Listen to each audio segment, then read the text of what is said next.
presentation. Finally, we get to technique. As Gar Reynolds puts it, nothing in your slides should be superfluous, ever. Let's talk about visual aids for a moment. When you use visual aids, they must have a purpose. They either can enhance understanding or comprehension. They can add variety, which speaks to a motivational component, sustaining attention. They must support claims.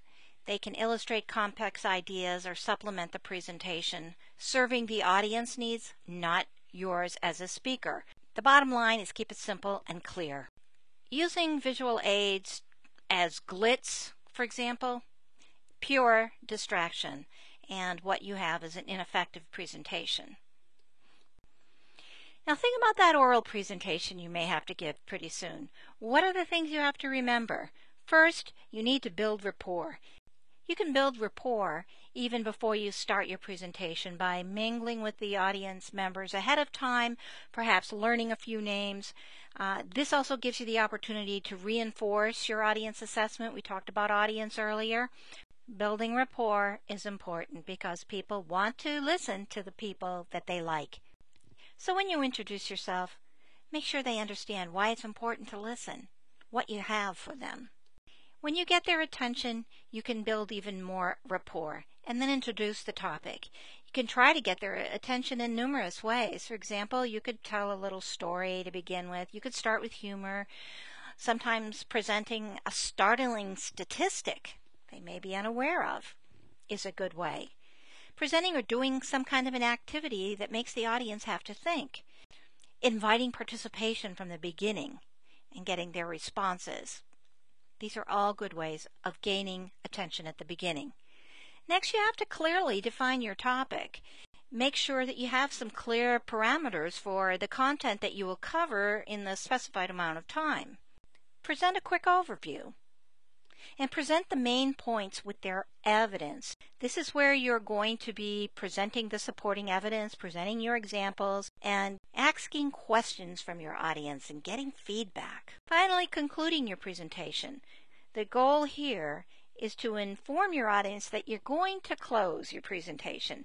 Summarize those main points, give them something to remember or a call to action, and then answer their questions.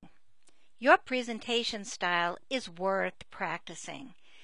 It has a lot to do with your vocal techniques, such as loudness, pitch, rate, how often you pause, how often you deviate from the norm so that you can emphasize a point. Also your body language. Here we're talking about eye contact. What do you do in terms of gestures? What is your posture when you're on stage or you're walking around a room? Another aspect of presentation style has to do with your use of the space. Can everybody see you from where they are? Are you moving around too much or too little? While we're on technique, let's talk just a moment about multimedia presentation. It's nice if you can incorporate some media into your presentation, but it has to be purposeful. It has to serve some kind of goal. Now let's move on to some common problems many of us face during a presentation. Fear. What kind of problems might you have with fear? Fear of the unknown, maybe? Fear that you might lose control, forget what you were going to say? Are you panicking for some reason, looking for a door that's open that you can escape through? Is it because you don't have a backup plan? Don't fight your anxiety. Try to control it. Be audience-centered. Try to be focused on your objectives.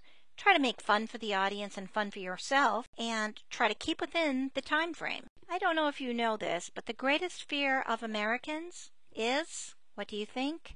Public speaking. Have you ever done this on stage or seen others do this? Knees are shaking. Their palms are kind of sweaty. Their breathing changes a little bit. It becomes shallow. Have you ever felt those heart palpitations? That lightheadedness feeling? Maybe you're swaying or you're rocking, you're pacing, the hands are in the pocket, the lips are smacking, you're fidgeting, and there's just too many verbal fillers like and ah. Well, one way to get through this is to practice. And there's a few tips you can take into consideration too. Smile often, breathe, have water at hand, Prepare note cards if you need to. Practice, as I said before. Practice, practice, practice. And time yourself. That's very important. Interact with your audience during your presentation as much as possible. Read the following slide. Okay, I'm going to time you. Tick, tick, tick, tick, tick, tick, tick, tick, tick, tick, tick, tick, tick, tick. All right, forget about it. How are you feeling right now? Dizzy? I thought you might be. Because actually, that amount of information on a slide would make anyone dizzy. So you need to be careful about how much information you put on your slides. That was an example of a cluttered slide. So if you can redesign that bad slide, what would you do? How would you do it? You could do anything you wanted with it. Think about that. Here's a hint. You can spread the information in that one slide to several slides. You could change the layout so it's more pleasing. You could do whatever you think is necessary. And in summary, be prepared, be organized, be flexible, be responsive to your audience, and remember, make a pact for success. Purpose, audience, content, and technique. Keep those factors in mind, and you'll do a great job.